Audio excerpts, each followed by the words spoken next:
Yun mga kalingap, tingnan natin si Papa Eds kasi may napansin ako sa mukha niya. Papa Eds, na ano yan? Anong nangyari sa'yo? Nagkasakit. Uy! Anong sakit? Grabe oh. Dito kami sa ospital. Grabe. Anong nangyari sa'yo bro? Gawa tayo ito ng makukulam.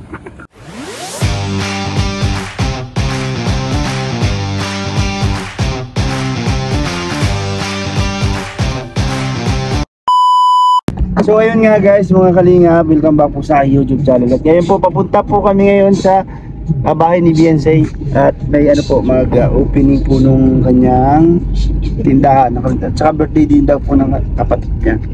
So ando na po yata sila Kalinga Prab, daon na sila. Kami po ay nahuli. And yun po, kami po ay hahabol na lang kung saan sila naroon na.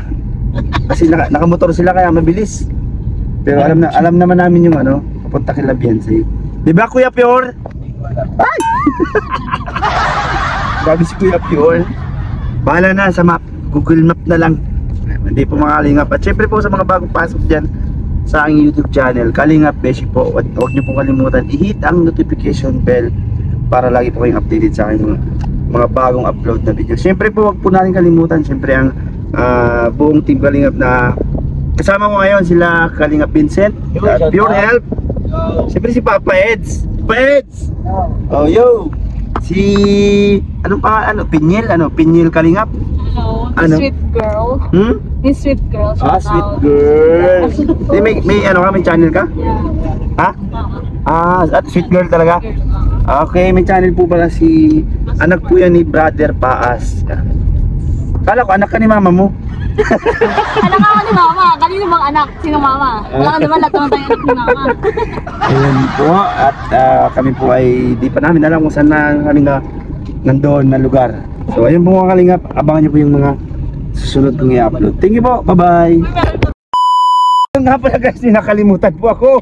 Muntik na ako sakalin. Hindi na. Ha? Ano kinalimutan mo? Ayoko na. Wala ka nang nakita sa akin. Ay, wala na ba? Wala man talaga ako inaasahan sa'yo. Kasama po natin si Tiny, ang bago sa grupong Hagibis. Ayan po kasama po pala natin si Tiny, ang bago po sa Hagibis, sa grupo ng Hagibis. Muntik natin makalimutan, baka masakal po tayo, napakaliit pa ng Tiny na to. Bro, sorry na bro. Wala na to. Okay lang, love you. Ayun po, thank you ulit. Bye-bye.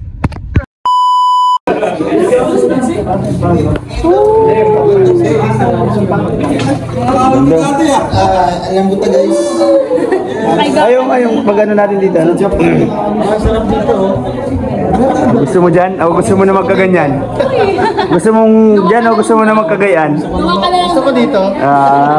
Hindi ako may pagkain. Kain ka, Lods? Yan ang gusto ko, matikman yung papaitan. Luto yun ni Padi. Yan, bakit matawag kasi sila. Kaya yan, mag-i-nervous na ako. Ayun. Kain na tayo. Kainan na. Sarap nito kakanin.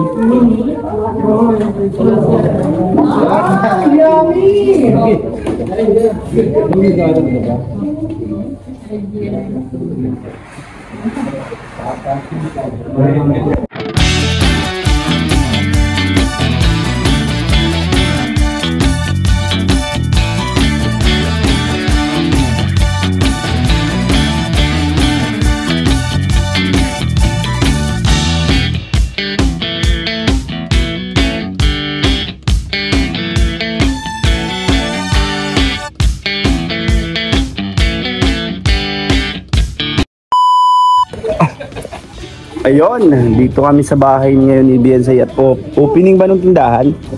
Oo. Closing na agad. Ayun bro, ito lang, kunting mensahe lang para kay Beyonce and syempre dun sa tindahan nila na bagong bukas. Ayan, unahin ko na yung tindahan. Yan, congratulations sa inyo, sa family ni Batelero, kay nanay, tatay at sa kay Beyonce. Dahil another blessing na naman to sa kanilang sa kanilang buhay. Kasi sa tupad talaga, makakatulong talaga ito. Magandang tulong talaga. Hindi lang sa material na binibigay ng ibang sponsor. At sana pag paunla rin itong binibigay ng mga sponsor sa kanila at pangalagaan. Yan. Salamat po sa walang sawang pagsuporta sa kanila. At kay Biancy naman, sana ay lahat ng binibigay sa iyo ay ingatan mo at sana wag kang magbago. At yan, siyempre andito lang palagi ang iyong partner. Yes, thank you bro. Bro, tapos hindi pa. Yan, kasama natin si Kalinga bro. Bro, mensahe lang para dito sa opening ng tindahan ni Biancy at sa kanila. Ngayon, syempre, congrats kina Biancy and kina Nanay.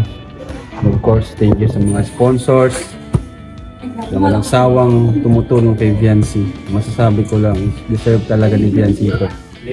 Kasi di man nila nakita si Biancy or nang-meet personal, pero masasabi ko talaga sobrang bait po ni Biancy. Kung ano po siya dati, nung natagpuan natin siya, ganun na ganun pa rin po siya ngayon. At tumutulong na rin po siya sa kanyang mga kapwa Ring of Angels na hindi naman nag-bless kagaya na yung saktong blessings na natatanggap. Kaya siguro ganun na lamang yung mga blessings na natatanggap niya.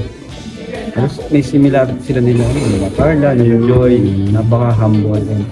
Kumbaga, hindi sila yung mga taong yung parang opportunista baga sa pera. Talagang kontento sila kung ano yung ibigay sa kanila. Kaya marami natutuwa sa kanila. At napakasarap talaga nilang tulungan. Hindi mo makikitang maghingi o mag-request sa'yo. Grabe. Kakatuwa lang. So yun. Sana ay palaguin nila yung tindahan. Yes. Kasi yung challenge nila sa kanila ngayon, mahirap yan sa tindahan. Pero kaya naman yan kasi ang ganda ng tindahan kompleto. Siguro kung kompleto yan, yun yung lamang nila sa ibang tindahan. Para bumalik-balik dito. So yun lang. Thank you boss, KR. Yun, kasama natin si Jumbo. Lumiliit ka ngayon bro. Siyempre bro. Sarap bro. The best ko yung mulot ng papaitan. Yung papaitan talaga na mapait. Mapait talaga. Mapait talaga. Papaitan. Bro, ano masasabi mo at siyempre congrats natin yung bagong bukas na tindahan ni Ay grabe, siyempre. Biancy. Congrats kay Biancy tsaka sa pamilya niya. Sila kay nanay and tatay. Siyempre bagong bagong business. Siyempre alam niyo ng pag-business, negosyo. Diba? Hindi. Yun nga bro, siyempre pang extra income, extra panggastos. At siyempre pag nag-business, kailangan mo talagang palagin. Yun ang goal nila nanay, mapalago para mas tumagal. And mas maano yung tindahan nila. Mas maging, magdami. Madami. Salamat. Yan lamang bro, thank you bro. Thank you bro.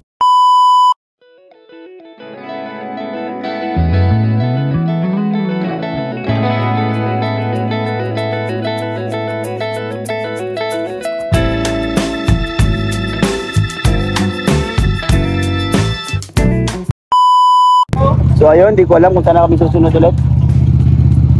Angkas ka ba? Ayoko bro, lakas mo magpatakbo.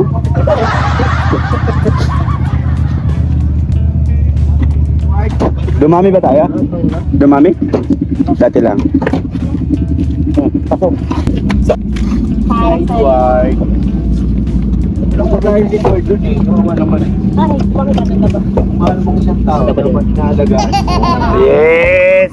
Yes! Ako, huli ka. Uy! Uy, bakit kilig-kilig? Ako yung bigat.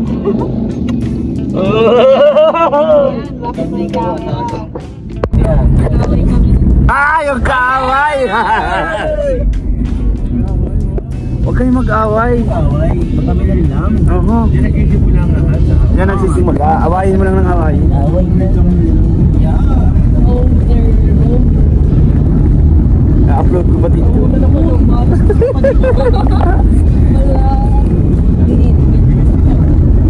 Dinalan ko Yapyor ang pagkain ko Yapyor?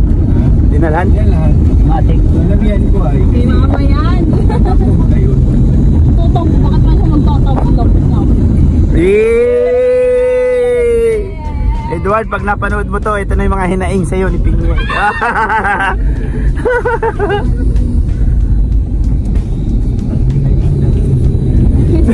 Ang hinaing ng puso niya. Sigaw ng puso. Sigaw ng puso. Ang ganda, nakamotor sila, nakaka-injet. Yun mga kalingap, tingnan natin si Papa Eds kasi may napansin ako sa mukha niya. Papa Eds, na ano yan? Anong nangyari sa'yo? Ano ako? Nagkasakit. Uy! Anong sakit? Grabe oh. Grabe. Anong nangyari sa'yo bro? Kaya tayo ito ng makukulam. Kala ko gawa ng kakais. Pulsa. Oo, naminis ko. Ay, grabe. Pero sana gumaling na. Oo nga, bakit ganyan yung nangyari sa'yo bro? Pagaling ka bro ha? Kaya nga nandito tayo sa hospital eh. Oo nga, dito tayo sa hospital ha. Papacheck up ako. Papacheckapan mo ba yan? Papatingin na ako ngayon kasi di ko na alam eh. Tagal na. Tagal na ba yan? 4 days na. Ano Papa Eds? Dahil madami. Tingnan na Papa Eds, bawiin mo na. Baka mag-alala sila sa'yo. Ano talaga yan nangyari dyan sa Ito face? guys ay chicken pox. Di ba? May ano ako? May pa-warts removal. Ah, Kasi dumadami na. Mahirap. Labanan. papapogi pala si Papa Yes. Eds. Alam mo Papa Eds, kaya di ka na magpapogi, pogi ka na. Kaya okay na yan. Kailangan tayong humabol. Mga bata ang kasamahan natin dito eh. Para pala magmukhang bata. Yes. Lagi na lang tayo nasa mukhang mukha ng matanda. social media. Lagi pati tayo nasa harap ng social media. Kaya dapat, Lagi tayong pang front. Kailangan nating ready. yan. Dapat ready. Mamaya, pangit natin. Ngayon, nasa camera ka na naman. Oo nga eh. Ano? Ay. Dapat laging fresh. Yes. Haggard lagi eh. Ayan, ano po yan na nagpaano siya, laser ba tawag yan? Laser, yes. Para matanggal yung mga warts. Bukas magaling na yan. Magaling naman ang kaso yung kagang. Wart. Mga kagang nito ay madami. Ay magaling man na pala siya kaso yung pagtuyo niya ano. Kailangan pati mga 1 linggo pa ito matitikal eh. Hmm. Okay na to. Aabot pa to sa sunod na bago kami bumalik sa Maynila. Akala ko kasi anong nangyayari sa'yo eh. So yun, ano kayo sa Manila pala? May business. Wow, Ano? may business yung, ay dadalawin ka na naman doon, Papa Ed. Business meeting. Business meeting, kala ko, yung bagang sa vlog mo, yung kapatid mo pala. Oo. Ano? Baka maiba yung mga views natin, hindi po, ano yan, mapunta sila sa business meeting. Yes. Ayun po, niliwanag lang natin kasi nakita ko kasi ang dami niyang itim-itim. Kala ko talaga chicken pox mo tawag doon. Chicken pox. Hindi naman pala, nagawa lang nagpa-laser siya. Ayan po, thank you bro.